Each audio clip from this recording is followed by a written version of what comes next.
Olá, está começando mais um painel regional, não é? Sempre juntos aqui no Santa Cecília TV. Segunda a sexta você acompanha a gente a partir deste horário da 1h30 da tarde, programa ao vivo com personalidades da região e do Brasil, aqui nas nossas bancadas, debatendo, discutindo, aprofundando a pauta regional, os assuntos importantes aqui da Baixada Santista e os temas de interesse nacional também. Telefone sempre aberto para você, 30 14 52 81. Ligue para cá, entre em contato conosco, fale com a nossa equipe de produção, envie a sua mensagem, a sua pergunta, a sua opinião sobre os assuntos que a gente coloca em destaque, que a gente coloca em debate durante o painel, não é? Lembrando que pelas redes sociais também a gente tem um espaço importante para você, que é exatamente o facebook.com/painel regional TV, facebook.com/painel regional TV, para você também, claro, participar com a gente enviando a sua mensagem. Essa edição, com prazer, a gente recebe aqui à minha esquerda o professor Dr. Paulo Eduardo Miyamoto, que é dentista de formação, não é? E especializado em odontologia legal. Vai participar com a gente também, ao lado do Paulo Miyamoto, o Fernando Gregório, Fernando que é ministro da Ordem Franciscana Secular do Imbaré. E aqui à minha direita, o nosso delegado poeta, né? O Paulo de la Rosa, mais uma participação importante aqui no painel regional. Sempre na abertura, os destaques para os parceiros, jornais que estão circulando aqui pela região, pelo estado, enfim. É o caso do Diário do Litoral, o DL, nesta terça-feira, traz aqui na capa a manchete: Dilma admite falha na reação à crise e está aberta ao diálogo. No dia seguinte, não é, o chamado Day After, que foi ontem, não é? Os protestos contra o governo, a presidente disse que o clamor popular é legítimo e que quer dialogar com humildade. Vamos aguardar, né? Miyamoto recebe, por favor, aqui um exemplar, repassa lá também ao Fernando. E aqui o nosso delegado poeta recebe também Paulo de la Rosa, tá certo? E ainda destaque importante para o Gazeta de São Paulo, jornal do mesmo grupo de comunicação do Diário do Litoral, circulando por todo o estado de São Paulo. Aqui a manchete: tesoureiro do PT e Duque são denunciados por corrupção. Já não é a primeira vez, né? O Ministério Público Federal denunciou 27 pessoas por corrupção, lavagem de dinheiro, formação de quadrilha e estão entre eles o tesoureiro do PT, o João Vacari Neto, e o ex-diretor da Petrobras, Renato de Souza Duque. Passo aqui também aos nossos convidados, Paulo Miyamoto, com o exemplar do Gazeta, o Fernando, e Paulo de la Rosa ganha também o seu exemplar do jornal Gazeta de São Paulo. E a gente aproveita para cumprimentar e agradecer aqui as participações do Dr. Paulo Miyamoto. Obrigado por estar com a gente aqui, tudo bem? Boa tarde, Boturão. Boa tarde, Johnny, de la Rosa, Fernando. Obrigado pelo convite de estar aqui. Boa tarde, obrigado pela participação do Paulo Miyamoto. Fernando Gregório, um prazer recebê-lo também aqui no painel regional. Tudo bem, Fernando? Tudo bem, obrigado pelo convite, né? É bom a gente estar sempre juntos, né? Então isso é uma honra para todos nós. Satisfação é nossa recebê-lo aqui no painel regional, como o nosso Paulo de la Rosa, o delegado poeta, mais uma vez com a gente aqui. Tudo bem, Paulo de la Rosa? Boa tarde, Boturão. Boa tarde, professor Dr. Paulo Miyamoto. Boa tarde, ministro Fernando. É uma honra partilhar a mesa com vocês, pessoas tão importantes da cidade. Em especial, boa tarde à nobre parte da mesa, a tão florida parte da mesa, a nossa querida Ione. Muito bem.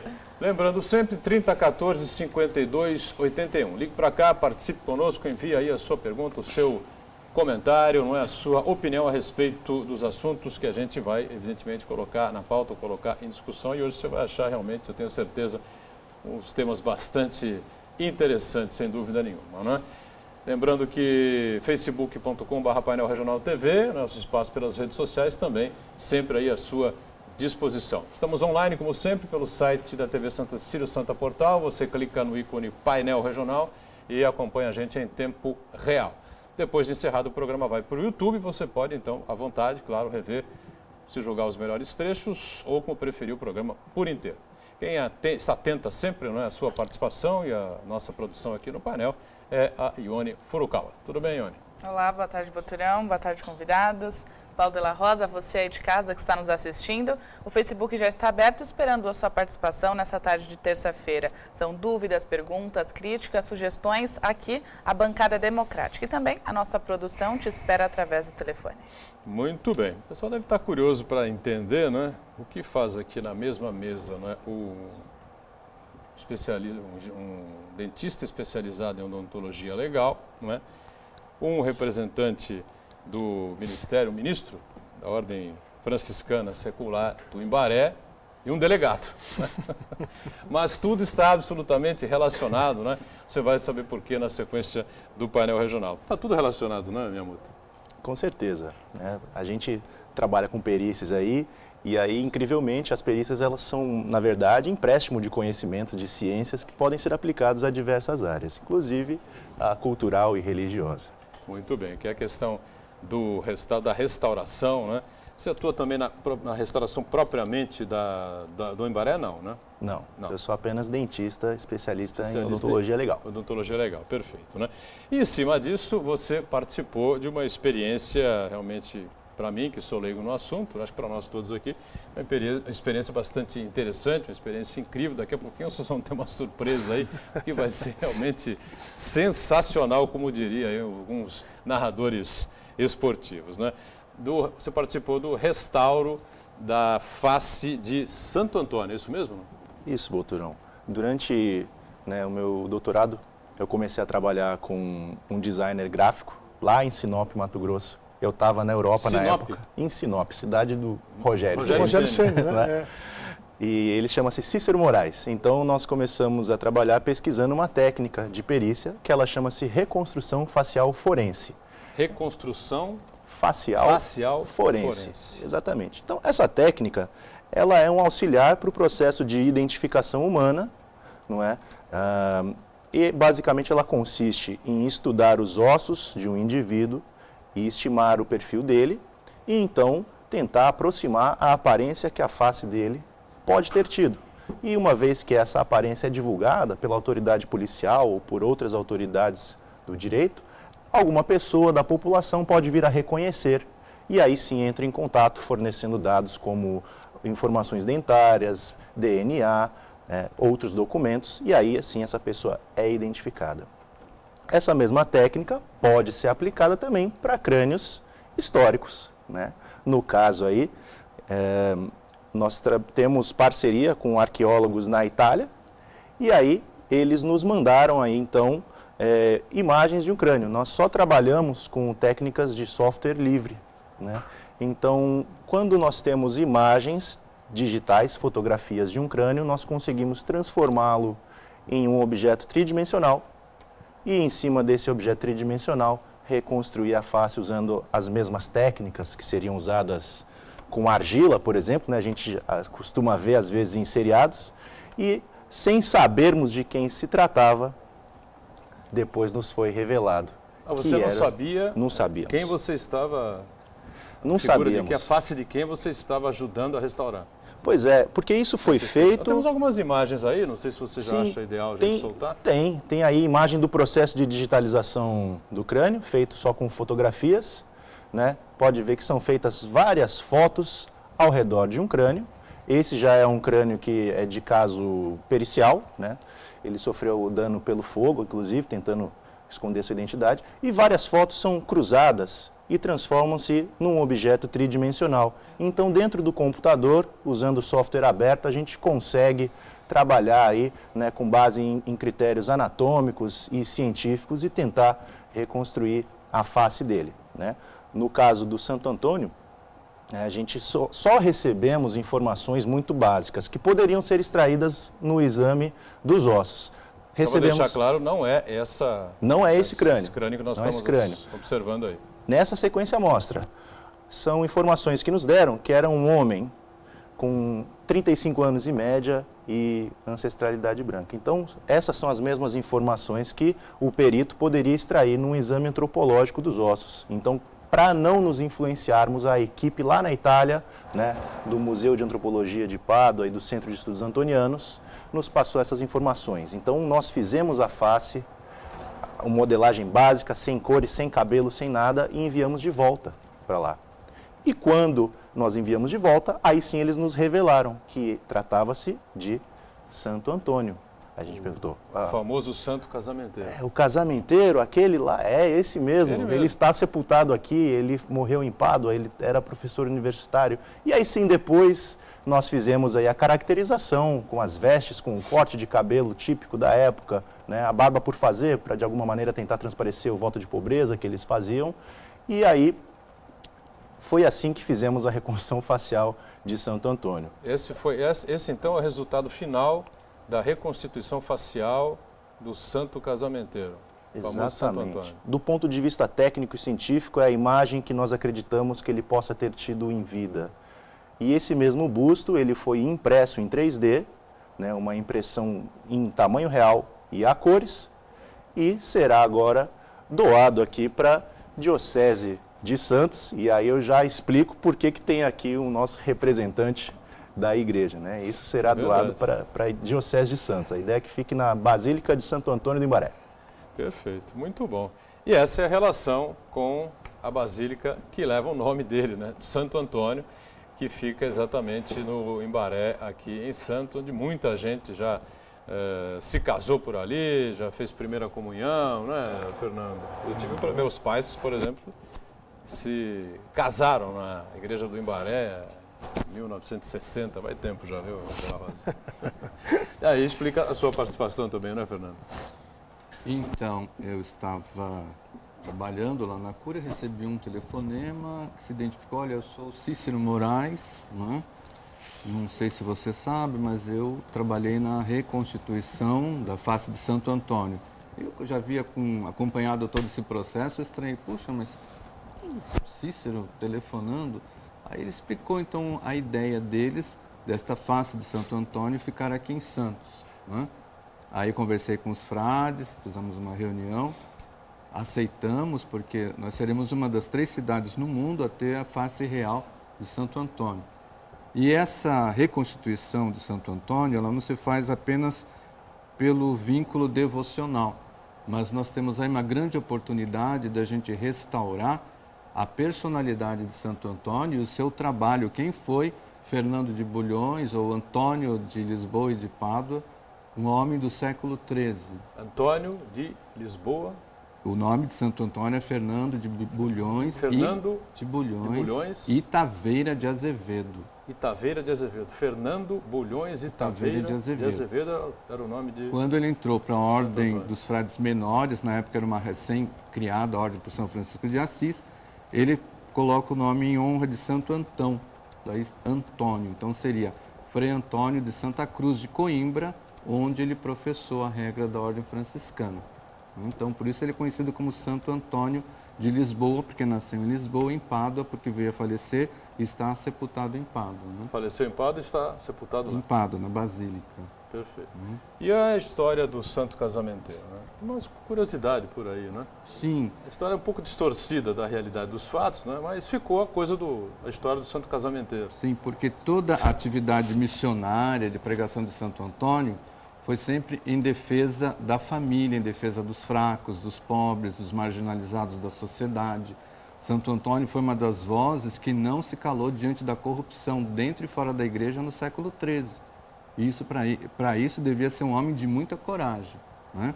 E muitas atitudes dele com relação ao benefício das famílias. Por exemplo, 2 casos concretos que constam em todas as suas biografias. O tirano Exelino Romano, né, fez um decreto em Pádua onde o rico só poderia contrair matrimônio com o rico, pobre com pobre.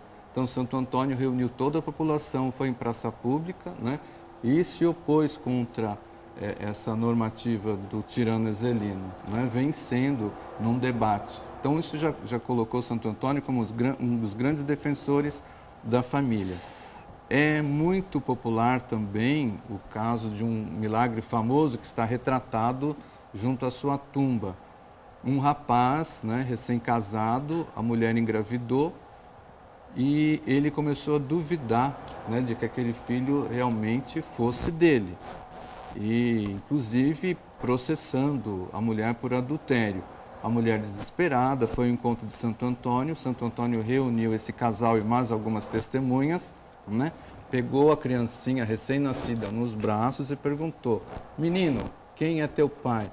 E a criancinha apontou, né, para o pai verdadeiro. Ele ficou arrependido, né, por ter julgado mal da esposa, pediu perdão a ela. Então, são sinais de que Santo Antônio sempre foi alguém muito preocupado com a instituição familiar. Então, daí vem a tradição de colocá-lo como protetor das famílias e também aquele que consegue arranjar bons casamentos. Muito bem. Paulo de la Rosa, pois não?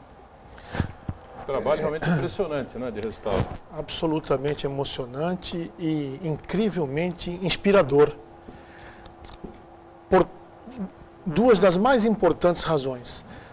Aliás, Boturão, eu gostaria de pedir licença a você para fazer um lembrete. Hoje é o último júri de uma entidade da nossa cidade. O Dr. Octávio Borba de Vasconcelos Filho, aposenta agora e está nesse momento fazendo o seu último júri. Um homem de mais de 2.200 júris, um cientista. É importante que avaliemos, querido Dr. Paulo, a sua qualidade na explanação da ciência. Como é importante para que nós, que não somos da sua ciência, tenhamos essa compreensão através da delicadeza, da importância da sua explicação. Eu sou um homem de poucas crenças, mas vejo com muito carinho esse trabalho feito pelo senhor e pelo nosso ministro, no sentido de mostrar a história, e mostrar a história de uma maneira científica, pautada nos ditames e no trabalho da ciência. Eu, como delegado de polícia, sempre sou um defensor que só teremos uma polícia atuante, uma polícia eficaz, a partir do momento que nos abraçarmos à ciência. E por isso a importância do seu trabalho. Eu imagino hoje que outros cidadãos ou cidadãos que não são do bem estão preocupados assistindo esse programa, porque percebem a evolução da ciência e percebem quanto mais perto estamos da identificação, quer de coisas maravilhosas, como é o caso dessa imagem, ou quer do criminoso mesmo. A dificuldade de se levar a cabo uma investigação reside exatamente na qualidade ou não que tenha a perícia que foi desenvolvida. Então esse trabalho, além de brindar Santos, Santos é uma terra abençoada mesmo. Ficar aqui, o nosso professor Dr. Paulo disse que uma das 3 do mundo vai ficar aqui, é demais para Santos. É um novo presente a Santos. Mas mais importante ainda do que esse presente é percebermos o quão interessante é apostarmos na ciência. Exigimos uma polícia mais efetiva, professor Paulo. Exigimos uma polícia mais atuante, ministro Fernando. Mas, às vezes, nos esquecemos da ciência. Edgar é um homem que está sempre aqui colaborando, sempre mostrando a importância que tem um bom trabalho científico no deslinde exitoso de qualquer investigação policial. Então eu estou absolutamente emocionado e de forma muito sincera agradecido, doutor Paulo. É uma homenagem que o senhor presta à nossa cidade e especialmente é um sopro de esperança para a nossa polícia, que precisa sim de paciência e muito mais de ciência. É verdade, é importante destacar, não é, que a gente tem muita satisfação, muito prazer de receber figuras destacadas em determinadas especialidades profissionais, não é? E, como disse o Paulo de la Rosa, o mais importante é que é um santista, não é? Se destacando num trabalho que ganha aí uma repercussão internacional, não é, Fernando? E eu falei há pouco que a gente ia ter uma surpresa, não é? E a surpresa está aqui ao lado da Ione Furukawa, né? Eis o busto, não é, de Santo Antônio. Incrível, aí está. Incrível. Não é? Só falta falar, né? Como diria Michelangelo, né? Parla. Parla Santo Antônio, né? Só falta isso, né? Boturão, eu queria destacar também que Santo Antônio não foi só um grande místico, não. Ele foi um homem de ciência, porque ele era um dos maiores conhecedores de ciências naturais do século XIII. Muita gente não conhece, né? Essa face do Santo Antônio preocupado em estudar as ciências naturais. Isso se faz presente quando você lê os escritos de Santo Antônio, os seus sermões, em que ele coloca sempre exemplos das ciências naturais com relação ao comportamento da sociedade. Isso é muito interessante.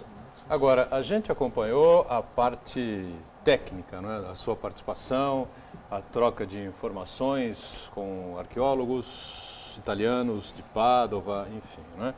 E quem fechou esse trabalho, como é que saiu esse resultado final? Temos 3 bustos, é isso, de Santo Antônio, ou 3 restaurações faciais, como a gente está acompanhando aqui. Uma está em Santos, não é? Outra deve estar na Itália, ou duas na Itália, não sei. Não é? E como é que ficou fechado esse trabalho? São três, né? Desse tamanho real. Tem uma lá em Pádua, na Itália, uma em Sinop, que é a cidade do Cícero, que é nosso grande parceiro de pesquisa. Então são duas no Brasil. Duas no Brasil. E agora a terceira ficará em Santos. Tem uma menorzinha lá em Chapecó, mas em tamanho real vai ficar essas três só. E essas impressões em 3D, elas são feitas com uma tecnologia super avançada. É uma máquina que ela, a partir de gesso, resina e tinta, ela produz esse busto já em tamanho real, já colorido, não é? E com barba, né? Foi feito pelo pessoal brasileiro. Foi feito aqui no Brasil. Lá em Campinas tem um Centro Federal de Tecnologia, que chama-se CTI, Renato Archer. Foram eles que disponibilizaram a tecnologia gratuitamente. Então perceba que esse projeto foi uma parceria entre Brasil e Itália, onde o Brasil, né, esteve em pé de igualdade, né? O Brasil ofereceu, né, todos os recursos tecnológicos e esse busto, lá no ano passado, foi presenteado para Pádua no dia 13 de junho, que é quando se comemora a data do santo. Quando que você recebeu esse busto, Fernando? Quando você teve contato aí? Então, logo na segunda semana de janeiro, né? Nós já começamos as tratativas, eu, o Dr. Paulo, também o Cícero, né? Quando você olhou, viu pela primeira vez, teve a mesma impressão que nós? Sim, eu acompanhei pelo Fantástico, tudo, mas até comentei com o Frei, puxa, Frei, Valdemir, quando que a gente ia imaginar que aquilo que impressionou tanto a gente, né, o ano passado, né, estaria aqui batendo as nossas portas, né? Então, é com muita alegria que a gente recebe, satisfação, né, essa face reconstituída de Santo Antônio, que vai ficar exposta, né, na Basílica Menor aqui do Imbaré. Muito bem. Ione, como é que você está se sentindo aí ao lado de Santo Antônio? É o santo casamenteiro, hein? Aproveita. Olha, é impressionante. A gente fica olhando tão de perto assim, é muito real. Só falta falar mesmo, como você falou, e tudo. Acho que o modo que foi feito, tudo é impressionante, impressionante. Um trabalho riquíssimo em detalhes e que, se pegar a moda, né? Não vai ter jeito. É evidente que agora alguém vai perguntar, né? Bom, já fizeram de Santo Antônio. Quando é que vão fazer a de Jesus Cristo? Exatamente. Evidentemente que as perguntas desse tipo surgirão. Nós estamos estourados aqui no primeiro bloco. Vamos para o rápido intervalo, a gente volta na sequência com o painel regional.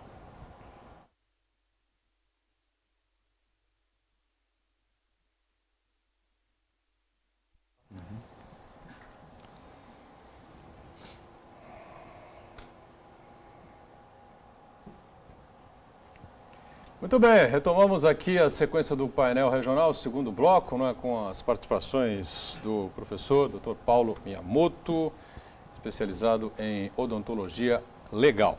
Fernando Gregório, ministro da Ordem Franciscana Secular do Imbaré, o nosso Paulo de la Rosa, o delegado poeta, acompanhado da Ione Furukawa, que continua bem acompanhada, tá certo, aqui pelo Santo Antônio, nosso santo casamenteiro, após esse restauro absolutamente incrível, né, científico, que foi explicado aqui, detalhado, até com imagens, né, pelo Paulo Miyamoto, que participou disso com muita eficiência, né, em contato com os profissionais lá de Pádua, na Itália, como foi explicado aqui pelo Fernando, pelo próprio Paulo. Santo Antônio viveu, morreu, né, em Pádua, né, Pádua, na Itália, e lá está sepultado, né, e foi feito, então, esse restauro aí, de internet, a gente pode dizer assim, o contato, né, de vocês, né? E foi muito longo o trabalho, o Paulo? Demorado? Olha, foi uma coisa assim, não... As técnicas que a gente usa, a gente está sempre aperfeiçoando, né? Sempre usando software livre para dar esse caráter de acessibilidade para aqueles que se interessam. O que demorou mais, na verdade, foi o tempo que a gente teve que esperar para poder revelar isso para as pessoas. A gente demorou aí uns 2 meses nesse trabalho. Durante o trabalho você disse que não sabia Nós não sabíamos. Quem era a figura histórica. Sabia que era uma figura histórica, mas Sim. Não sabia qual figura era exatamente. Sim. Você ficou sabendo quando? Se você pegar esse rosto do Santo Antônio, imaginar ele sem nenhuma cor, sem nenhuma caracterização, só o formato básico da face, né? Até chegarmos nesse estágio, nós não sabíamos de quem se tratava, né? porque a gente só trabalhou com elementos que são objetivos, aqueles elementos que podem ser estimados a partir da anatomia do crânio, do seu estudo. Agora, não dá para saber com exatidão, né, a cor dos olhos, a cor dos cabelos, sem um exame genético, né? Então, quando a gente adicionou esses elementos que são, de certa maneira, subjetivos, só foi após ser revelada a identidade do Santo Antônio. Perfeito. Ele vai ficar, aqui, esse busto vai ficar na Basílica, né? Na Basílica Menor de Santo Antônio do Imbaré. A partir de quando as pessoas vão poder visitar? Enfim, Fernando. Então, nós estamos desenvolvendo uma programação que antecede a Trezena de Santo Antônio, que acontece do dia 31 de maio a 13 de junho. Então, no dia 14 de maio, vai acontecer uma palestra a nível científico aqui na Universidade de Santa Cecília. Ah, legal. Essa palestra será depois realizada lá na Basílica, no dia 27 de maio, aberta a toda a população, a todos os fiéis.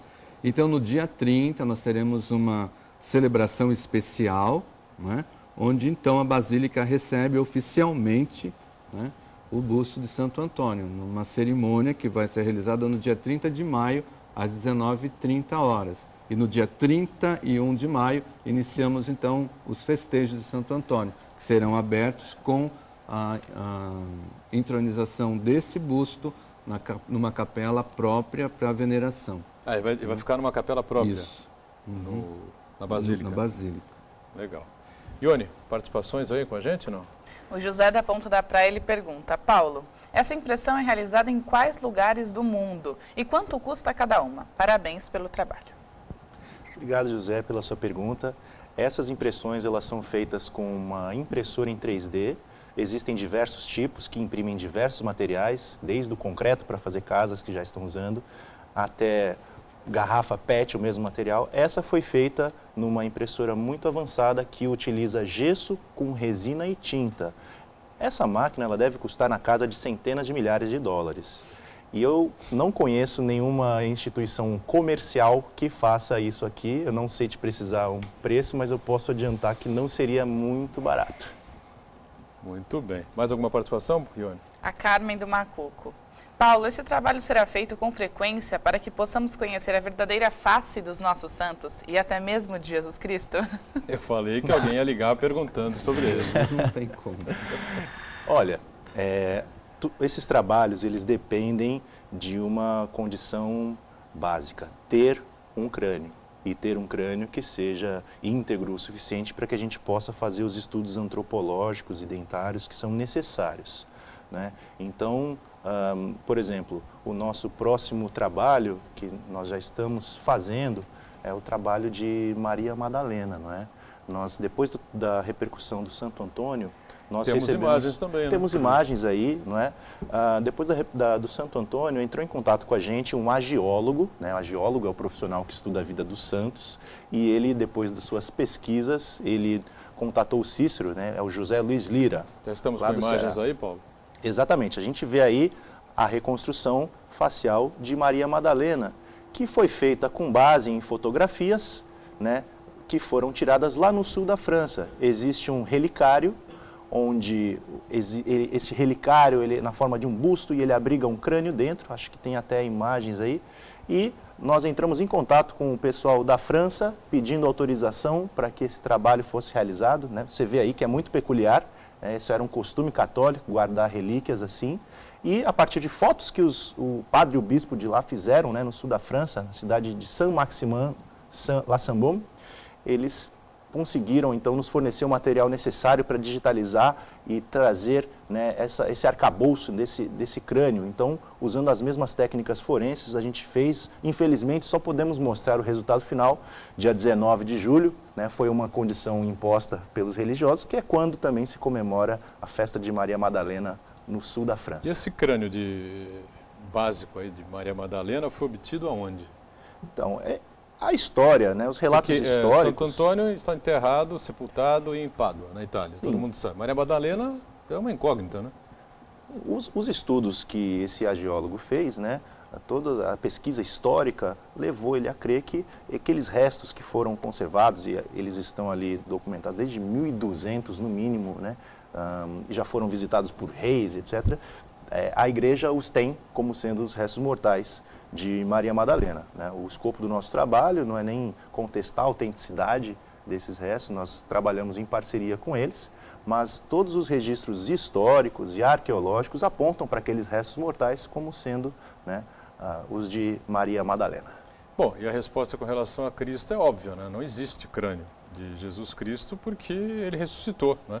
Subiu aos céus ao terceiro dia e está sentado à direita do Pai, como diz e prega a Santa Igreja Católica, Apostólica, Romana e outras, né? Na sua... Sim, toda a fé de todas as igrejas cristãs é a fé na ressurreição. Se descobrirem o crânio de Cristo, vai tudo por água abaixo, Fernando? Agora, se pode fazer um estudo diante daquilo que se tem como fato, que é o Santo Sudário de Turim. Então, pelo Santo Sudário de Turim, é capaz de fazer um estudo e chegar bem próximo, né, da afeição de Jesus Cristo.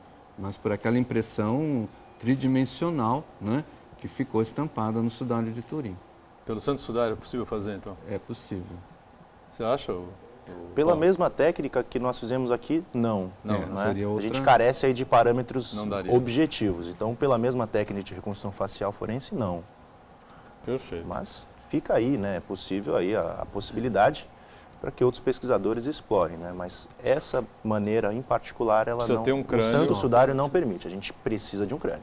Perfeitamente. E não encontraremos, claro, em hipótese alguma, o crânio de Jesus Cristo. Muito bem. Ione, tem alguma pergunta mais aí ou a gente vai seguindo aqui? Tem uma perguntinha do Daniel, ele é de São Vicente. Se algum parente meu falecer, é possível reconstituir seu rosto para ser guardado assim como o de Santo Antônio?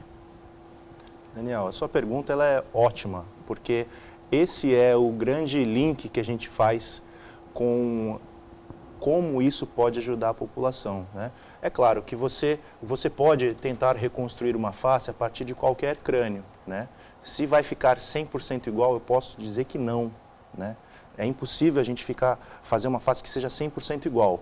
Na questão que a gente faz isso, né, no âmbito da perícia, isso serve como quase que um último recurso, né? Você imagina numa situação em que a polícia encontra uma ossada, né, num canavial, num matagal, e não sabe de quem possa ser, não tem ninguém procurando por aquela pessoa, né? Você faz todos os exames, né, de odontologia, tal, mas você não tem ninguém para comparar, né? Odontologia, você precisa comparar. DNA, precisa comparar. Impressões digitais, precisa comparar. Agora, se você tenta fazer a reconstrução facial dessa pessoa, e aí essa face ela é divulgada entre a população, aí sim alguém pode reconhecer e entra em contato, né, com as autoridades e faz essa entrega desses dados. Mas se você tem um crânio de alguém que você já conhece e queira reconstruir, pode, porque não? A gente até recebeu aí um pedido muito inusitado de uma senhora, ela é uma grande historiadora da sua própria família, e ela disse que ia exumar o bisavô dela, e ela gostaria de ter um trabalho de reconstrução facial, né? Não chega nem a ser forense, porque a gente não está lidando com questões jurídicas, mas pode ser artística, não é? Então, sim, é possível. Muito bem. Paulo Della Rosa, delegado durante tanto tempo, né? Delegado importante, o chamado delegado poeta aqui pela filosofia de vida que ele tem, muito admirada por todos nós aqui, mas um especialista na área policial, e nós temos aqui um especialista em odontologia legal, que também trabalha, não é, para elucidar esse tipo de situações que a polícia se vê com enorme dificuldade. Então você fica à vontade aí, para a gente explorar um pouquinho esse lado também. Mais uma vez, saudar esse trabalho. Doutor Paulo, a sua juventude nos inspira, especialmente quando vem atrelada a tanta qualidade no trato com a ciência. Muito obrigado mesmo por esse presente à cidade de Santos e a todos nós. E o nosso Edgar Boturão é um homem muito querido e muito respeitado na cidade, então as pessoas de bem o assistem, e é possível também que alguns meninos do mal estejam assistindo e estão bastante preocupados, e eu vou tocar nessa ferida agora. Doutor Paulo, da sua experiência ao desenvolver esse trabalho, que o senhor diz que requer efetivamente um aporte financeiro grande, eu acho que o cientista tem por uma obrigação, aquele cientista que traz no seu coração o apego ao próximo, tentar de alguma forma aproximar a ciência da necessidade da população.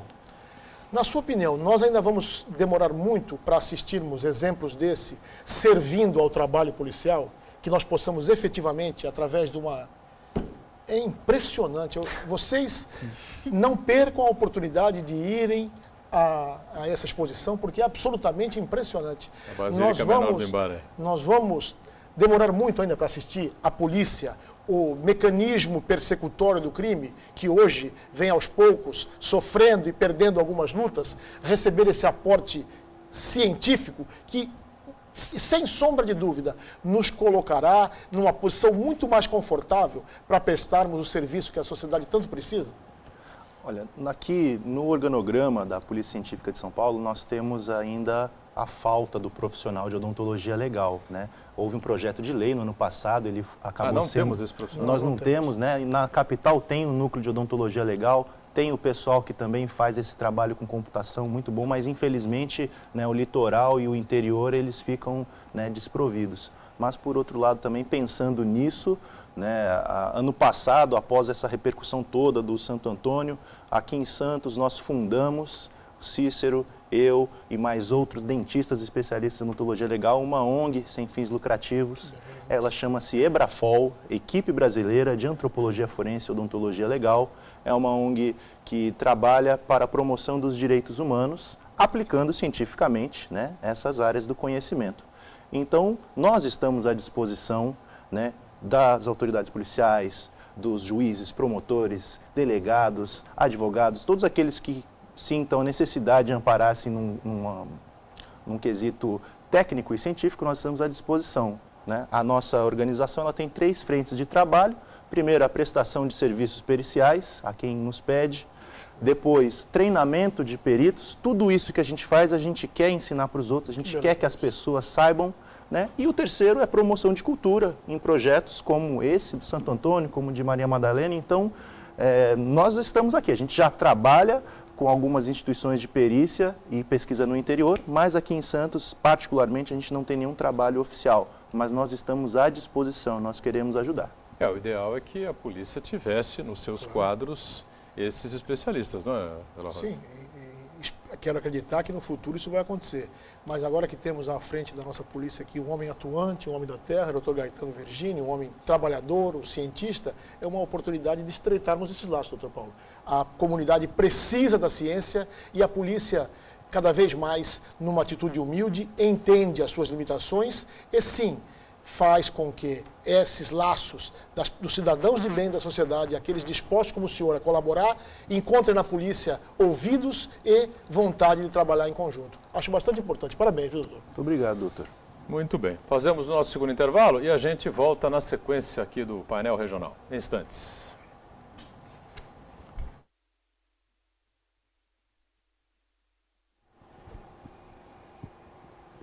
Muito bem, estamos voltando no terceiro e último bloco desta edição do Painel Regional, o programa dos mais interessantes, as redes sociais e os telefones aqui da produção que não me deixam mentir com relação a isso. A Ione vem já já com mais participações, a gente aqui conversando com muito prazer com o Paulo Miyamoto, que é dentista especialista em odontologia legal, não é? E você sabe que ele colaborou imensamente na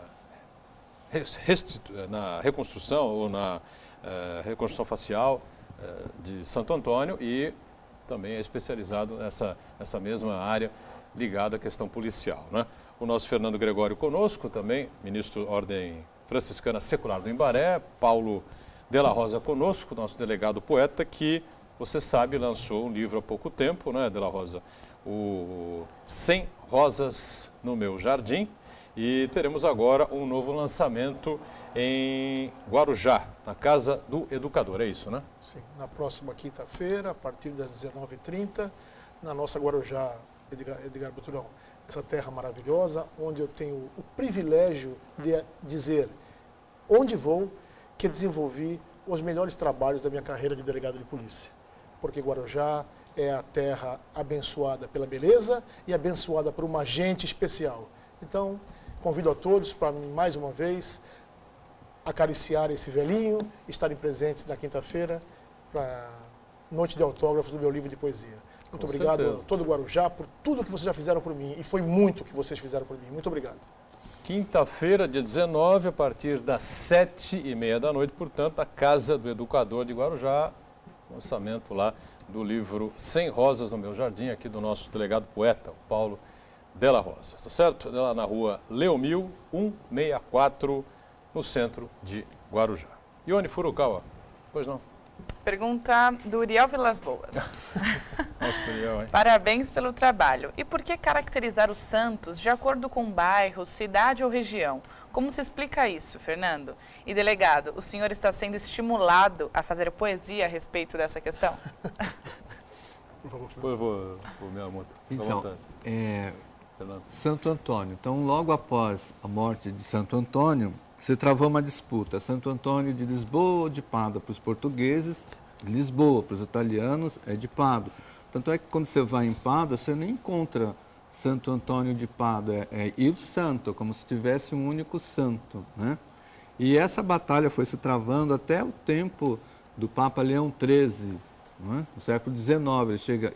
Ele chega e fala, olha, Santo Antônio não é nem de Lisboa, nem de Pádua, é do mundo inteiro. Né? Ele é o santo universal, venerado até pelos não católicos, né? Pelos índios americanos. Mulheres muçulmanas jejuam em honra de Santo Antônio em determinadas regiões. Né? E veio a tradição de se identificar a devoção a Santo Antônio, né? No local onde era realizado. Por exemplo, em Santos, não sei se vocês sabem, o início da devoção a Santo Antônio no Brasil começa na nossa região, no século XVI. Em São Vicente, nós temos a primeira imagem de Santo Antônio feita no Brasil, né? Está lá na matriz de São Vicente. Então, por exemplo, Santo Antônio foi uma devoção que se desenvolveu, foi trazida com os frades menores na região do Valongo. Então, ficou conhecido como Santo Antônio do Valongo, né? Isso em 1640. No Imbaré, com a devoção a Santo Antônio pelo Visconde do Imbaré, ele traz uma imagem de Portugal em 1875. Essa imagem está guardada, venerada lá na Basílica. E constrói a capelinha, onde hoje é a Basílica. Mas como estava situado no bairro do Imbaré, ficou conhecido como Santo Antônio do Imbaré. Né? E assim, em outras denominações, outras localidades, o santo, ou mesmo título de Maria, vai tomando o nome da devoção local. Por isso que nós temos Santo Antônio do Valongo, Santo Antônio do Imbaré, em Santos. Muito bem, deu para explicar direitinho, né? Mais alguma participação com a gente aí? Pergunta do Gustavo, ele é da Praia Grande. Já que o assunto no programa hoje é o santo casamenteiro, gostaria de perguntar ao ministro Fernando que nos contasse o porquê do Santo Antônio ter essa fama. Então, todo o trabalho apostólico e missionário de Santo Antônio foi sempre voltado para a instituição família, né? E existem vários milagres que comprovam esse interesse pela família. Então, um deles já contei para vocês, que foi aquela lei do tirano Exelino Romano que proibiu o casamento entre ricos e pobres. Santo Antônio é contra isso. Aquele outro fato de que o homem duvidava da idoneidade de sua mulher e não reconhecia a criança como seu filho. Santo Antônio vai até lá, pega a criança nos braços e faz a criança reconhecer o próprio pai. Então foram sinais, milagres que fizeram de Santo Antônio o santo protetor da família. Mas não exatamente o santo... as coisas ficam meio... mistura as coisas, né? E ele ficou com essa fama aí. Com a fama de casamenteiro. Mas é só no Brasil essa fama ou é internacional? Não, Portugal também, né? Na véspera de Santo Antônio, é bastante festejado no bairro de Alfama, em Lisboa, né? São enfeitadas as casas, são realizados bailes em honra de Santo Antônio, casamenteiro. Também. Né? E você disse na Itália também, né? Tem essa fama, né? Na Itália também. Paulo? Na Itália também, o pessoal... Quando eu estava conversando com uma colega minha, falei que aqui no Brasil, às vezes, as mulheres põem a imagem do santo de cabeça para baixo, né? Dentro do copo d'água. Ela disse que adorou e ia fazer o mesmo lá. Para ver se resolve a situação, né? Agora, nessa questão mais precisamente da odontologia legal, você também tem já alguns trabalhos em colaboração com a polícia. Sim, nós já estamos com alguns trabalhos com o pessoal, né, de universidades e também de Instituto Médico Legal. Então, nós já começamos tanto a ensinar eles essas técnicas, como também, né, a passar para eles os trabalhos, né, reconstruções faciais, etc. Então, a gente já começa a integrar esse trabalho de reconstrução facial no laudo cadavérico, no laudo antropológico, né, de algumas instituições. Então, pouco a pouco, através da Ebrafol, né, a gente consegue, né, transmitir. A ideia é que essa tecnologia, por ela ser aberta, por ser, né, você só precisa de uma câmera e um computador, que é o que a maioria das pessoas já possui, o interesse nosso é que esse conhecimento ele vá sendo, né, transmitido. O conhecimento ele só tem valor se está em trânsito. Se a gente fica com ele aqui fechadinho, não adianta de nada. Então, a gente já tem alguns trabalhos. Tem algumas imagens aí que você reservou, não sei se está no ponto, está à disposição, se tiver. Gustavo aí pode colocar. Tem algumas aí, imagens que a gente fez, Boturão. Aí é uma cena de crime simulada do laboratório do Dr. Jeidson, lá em Feira de Santana, na Bahia. Né? Aí o que foi feito? Fotos de celular foram cruzadas e aí a gente consegue ter uma ideia, né, de uma cena de crime. O interessante, doutor De La Rosa, é que a gente consegue, inclusive, perpetuar o estado das coisas, como estavam ali. Né? O pessoal deve estar pensando, poxa, mas não está muito preciso, né? São só pontinhos. Mas é possível fazer uma sobreposição das fotos que originaram esse objeto 3D, né? Então a gente recupera os detalhes, permite medições, permite algumas observações complementares, né? Mas isso é um ambiente fechado. Também acho que tem um outro vídeo aí, né, com outros objetos. Aí é um crânio que ele recebeu, né, um tiro, e aí é um detalhe, né, da parte interna do crânio, onde a gente consegue observar que tem ali uma lesão que chama de lesão do funil. Né? O funil ele é mais largo aonde o tiro saiu, então isso serve para perpetuar um enterramento, né? Mais do que os próprios ossos, o contexto em que esses ossos estavam enterrados também é muito importante, então isso pode ser aí também fotografado ali quando do momento da perícia do local, né? São aplicações aí que servem a diversos propósitos. Se a gente pega um drone, faz várias fotos, nós podemos fazer fotos aéreas e isso, né, temos aí então, em vez de ter um croquis desenhado à mão, a gente pode ter um croquis em 3D, isso aí pode ser muito útil em locais de acidente de trânsito, né, a perícias ambientais, enfim, as aplicabilidades elas são muitas, a Prefeitura de Santos já vem usando drones, né, e por fim, uma loucurinha que eu fiz, né? Parecia um doido lá ao redor desse local aqui de Santos, a Praça da Independência. Com o meu telefone celular eu fiz diversas fotos e aí a gente conseguiu, né, ter pelo menos um esboço, né? Isso foi, se a gente sabe o tamanho desse monumento, que ele é enorme, né? Só com fotos de celular a gente conseguir um resultado assim, já é bastante promissor. Então são apenas algumas aplicabilidades, né? Depende do propósito de quem é que está necessitando desse trabalho, mas a gente fica feliz de poder mostrar e colocar à disposição do pessoal aqui da região. Paulo De La Rosa, emende aí, por favor, e esclareça aí direitinho Eu telespectador, muito no que é que isso auxilia e facilita, não é? Agiliza uma busca, enfim, uma investigação. Enfim. Eu sou um homem de poucas crenças, mas vamos pegar aqui 2 exemplos do Santo Antônio, que nos marcam e amplificam ainda a grandeza desse trabalho. A humildade, que parece que caracteriza a vida desse homem, e o apego à ciência. As nossas instituições, os nossos dirigentes, necessitam dessa humildade e precisam entender de uma vez por todas que as soluções hão de ser pautadas na ciência. Precisamos, doutor Paulo, valorizar trabalhos dessa natureza. Esse tipo de qualidade, esse tipo de mecanismo à disposição de autoridades policiais, jurídicas, políticas sérias, comprometidas com a população, é absolutamente claro que se descortina um horizonte que sonhamos para esse país. A qualidade desse trabalho permite que melhores investigações sejam feitas, porque, como o senhor colocou bem, podemos fazer um apanhado perfeito da área a ser atingida. Podemos deslindar inquéritos policiais com muito mais velocidade, aproximando, sim, o resultado do criminoso e fazendo o que tanto sonhamos, retirando da sociedade esses marginais. Mas não da forma que alguns apregoam, ministro Fernando, com a autoridade, com a violência, esse tempo acabou. Nós precisamos de uma polícia científica, cada vez mais científica e cada vez mais legalista. E, doutor Paulo, eu quero que o senhor saiba que eu saio daqui hoje renovado, absolutamente emocionado e renovado. E as pessoas que nos ouvem tenham essa certeza. Eu venho há muito tempo dizendo que polícia se faz com ciência e paciência. E o senhor hoje me empresta voz. O senhor hoje me empresta emoção. O senhor hoje reverbera um binômio que eu tanto acredito.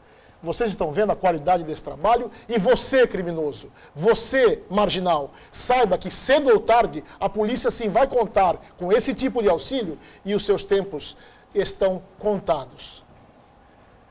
Ciência e paciência, realmente é uma bandeira do Paulo de la Rosa há muito tempo aqui no painel regional, com essa questão do melhor trabalho, melhor desenvolvimento do trabalho policial, é verdade mesmo.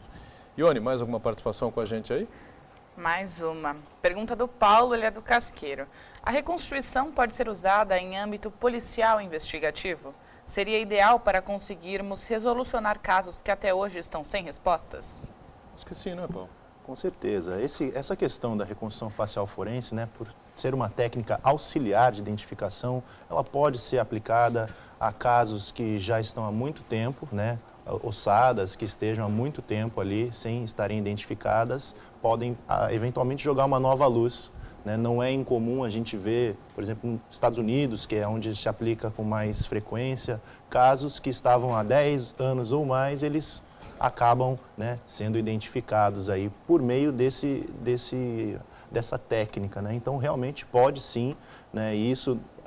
o problema das pessoas desaparecidas é muito grave no nosso país, é um problema de direitos humanos, inclusive, né? Então a gente levanta essa bandeira aí de tentar promover os direitos humanos através de uma aplicação científica. Então a resposta para a sua pergunta é sim, pode, com certeza. Nesse momento você está trabalhando em algum projeto desse tipo, algum projeto especial, assim? Não. No momento eu sou apenas, eu tenho minha prática clínica, aqui eu tenho um consultório, mas eu trabalho apenas para a Ebrafol. Consultório você faz? Aqui em Santos, eu tenho um consultório aqui em Santos, né? Mas eu não sou contratado formalmente por nenhuma instituição de ensino, eu também não sou perito da Polícia Científica, mas eu já fiz estágio no nosso IML, aprendi muito lá, mas no momento eu estou me dedicando integralmente à Ebrafol, porque é algo que eu e meus colegas, a gente acredita que possa realmente ajudar a nossa sociedade. Perfeito. Ione, tem mais alguma pergunta rapidinha? Não, né? Acho que é o suficiente, exploramos bastante aqui o Paulo Miyamoto e olha, realmente é um prazer recebê-lo aqui, né? Um trabalho realmente muito importante, já foi destacado aqui pelo Paulo de la Rosa, né? E a imagem aqui, que a gente pode cortar novamente aqui, por favor, aqui para o Santo Antônio, né? É algo que nos impressiona a todos, né? Porque a aproximação com a veracidade, não é?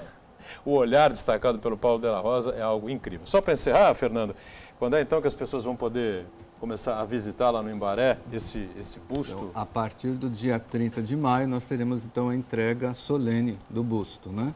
E falando de humildade, eu queria lembrar a máxima de Santo Antônio, né? Que uma das coisas que eu admirei no Dr. Paulo, além da sua capacidade e inteligência, é a virtude da humildade, né?